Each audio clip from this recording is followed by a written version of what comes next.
Qanday holatlarda alimentdan bo'lgan qarzdorlik davlat tomonidan to'lab beriladi? Vazirlar Mahkamasining 2022-yil 3-avgust kuni 427 sonli qarori qabul qilingan. Ushbu qarorga asosan alimentdan qarzdorligi bor shaxslar agar ular o'zlari ixtiyoriy ravishda to'lamagan bo'lsa va to'lamaganlik uchun qonunda belgilangan tartibda choralar, ma'muriy jazo chorasi qo'llangandan keyin to'lamagan taqdirda Jinoyat kodeksining tegishli moddalariga asosan jinoiy javobgarlikka tortiladi. Jinoiy javobgarlikka tortilib, jazo muddatini ma'lum qismi o'talgandan keyin undiruvchining arizasiga asosan Majburiy ijro byurosiga ariza bilan murojaat qilinadi.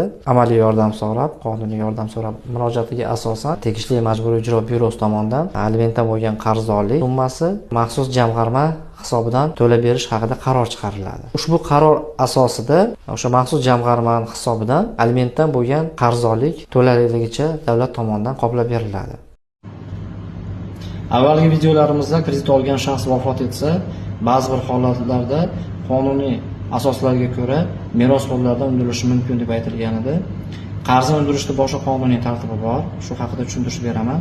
Birinchi navbatda kredit shartnomasi tuzilgandan keyin qarzni undirish garovga qaratiladi. Agar mulklar garov sifatida qo'yilgan bo'lsa va garov shartnomasi tuzilgan bo'lsa, undan keyin kafilda undiriladi, kafillik shartnomasiga asosan.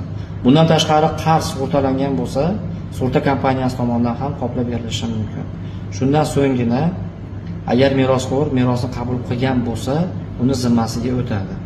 Shuning uchun qarzdor vafot etsa, darhol merosxo'r to'laydi degani emas. Kreditor, ya'ni bank yuqorida aytilgan barcha choralarni ko'rgandan keyingina ushbu huquqlardan foydalanishi mumkin. Ya'ni ushbu norma O'zbekiston Respublikasi Fuqarolik kodeksining 1177-moddasida ko'rsatib o'tilgan.